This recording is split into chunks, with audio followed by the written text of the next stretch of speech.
ISKCON কিন্তু হিন্দুদের কোনো সংগঠন নয়, হিন্দু বেশধারী ইহুদিদের একটি সংগঠন। আজকের ভিডিওতে আমরা এই ইসকন সম্পর্কে সম্পূর্ণ বিষয় জানব। আসলে ইসকন কি, কে তাদের চালায়, বাংলাদেশে কি তাদের উদ্দেশ্য, এ সব কিছু থাকছে আজকের ভিডিওতে। তো চলুন শুরু করা যাক। ইসকনের সৃষ্টি কিন্তু ভারতে নয়, আমেরিকার নিউ ইয়র্কে। মাত্র 50 বছর আগে 1966 সালে এই সংগঠনটির সৃষ্টি হয়। সংগঠনটির প্রতিষ্ঠাতার নাম অভয়চরণারবিন্দ ভক্তি বেদান্ত স্বামী প্রভুপাদ। অবাক হওয়ার মতো বিষয় যে এই ব্যক্তি ভারতে কোনো হিন্দু শিক্ষালয়ে লেখাপড়া করেননি, লেখাপড়া করেছেন খ্রিস্টানের চার্চে। পেশায় সে ছিল ফার্মাসিউটিক্যাল ব্যবসায়ী। কিন্তু হঠাৎ করেই তার মাথায় কেন হিন্দু ধর্মের নতুন সংস্কারের ভূত চাপলো, কিংবা কোন শিক্ষা বলে চাপলো, তা সত্যিই চিন্তার বিষয়। স্বামী প্রভুপাদ নতুন ধরনের হিন্দু সংগঠন চালু করতেই প্রথমেই তাদের বাধা দিয়েছিল মূলধারা সনাতন হিন্দুরা। অধিকাংশ হিন্দুই তার বিরুদ্ধাচরণ শুরু করে। কিন্তু সেই সময় স্বামী প্রভুপাদের পাশে এসে দাঁড়ায় যে স্টিলসন জুডা, হার্ভে কক্স, ল্যারি শিন ও টমাস হপকিন্সের মতো চিহ্নিত ইহুদি খ্রিস্টান এজেন্টরা। ইসকন একটি উগ্র সাম্প্রদায়িক সংগঠন। এ সংগঠনটির বেসিক কনসেপ্ট মধ্যযুগের চৈতন্যের সাথে আগত। চৈতন্যর অন্যতম থিওরি হচ্ছে নির্জবন করো আজি সকল ভুবন, যার অর্থ হচ্ছে সারা পৃথিবীকে জবন মানে মুসলমান মুক্ত করো। উল্লেখ্য, এই সংগঠনটি হিন্দুদের অধিকাংশ বেসিক কনসেপ্ট স্বীকার করে না। তারা হিন্দুদের ওপর সম্পূর্ণ নিজস্ব কনসেপ্ট চাপিয়ে দেয়। এদের চেনা সহজ উপায়, এরা সবসময় ইউরোপীয় সাদা চামড়াদের সামনে নিয়ে আসে। সংগঠনটি মূলত এনজিও টাইপ। এরা নিম্নবর্ণের হিন্দুদের দলে ভিড়িয়ে দল ভারী করে। এ কারণে তাদের আস্থানাগুলো হয় নিম্নবর্ণের হিন্দুদের আস্থানার পাশে। যেমন ঢাকা শহরে স্বামীবাগ মন্দিরের পাশে ইসকন মন্দির হওয়ার কারণ, স্বামীবাগে রয়েছে বিশাল মেথরপট্টি। এই পট্টির নিচু বর্ণের হিন্দুদের নিয়ে তারা দল ভারী করে। সিলেটেও ইসকনদের প্রভাব বেশি, কারণ চা শ্রমিকদের একটি বিরাট অংশ নিচু বর্ণের হিন্দু।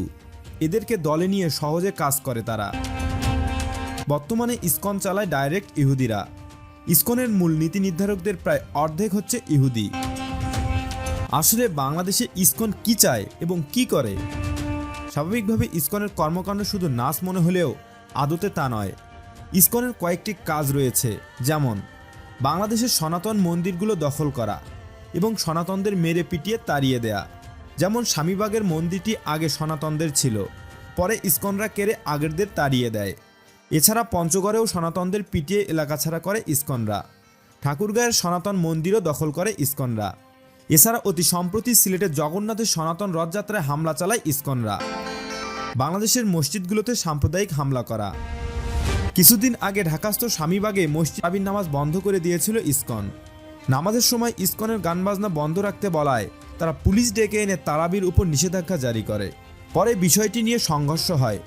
বাংলাদেশের বিভিন্ন সাম্প্রদায়িক সংগঠন তৈরি করে উগ্র হিন্দুবাদের বিস্তৃতি ঘটানো, যেমন জাতীয় হিন্দু মহাজোট, জাগো হিন্দু, বেদান্ত ইত্যাদি। বর্তমান অনলাইন জগতে যে ধর্ম অবমাননা, তার 90% করে ইসকন সদস্যরা। সবার শেষ কথা হচ্ছে, বাংলাদেশে যদি এখন ইসকন নিষিদ্ধ না করা হয় তবে বাংলাদেশের জন্য বড় ধরনের বিপদ অপেক্ষা করছে। সেই বিপদে বাংলাদেশের স্বাধীনতা হারালেও অবাক হওয়ার কিছু থাকবে না। আসলে ইসকন কি? ইসকন বর্তমান সময়ে আলোচিত একটি সংগঠনের নাম, যা আজ থেকে মাত্র 54 বছর পূর্বে 1966 সালে আমেরিকার নিউ ইয়র্কে প্রতিষ্ঠিত হয়েছিল।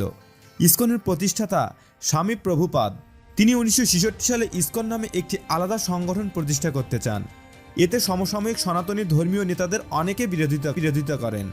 তবে আমেরিকার বেশ কিছু খ্রিস্টান ও ইহুদি ধর্মীয় নেতারা তাদের সহায়তা করে এবং সমর্থনে ইসকন নামে একটি সংগঠন প্রতিষ্ঠা করে। ইসকন আর সনাতনী বা হিন্দু কি এক জিনিস? না, ইসকন আর সনাতনী কখনো এক নয়। সহজভাবে বলতে গেলে সকল ইসকন সনাতনী বা হিন্দু, তবে সকল সনাতনী ইসকন নয়।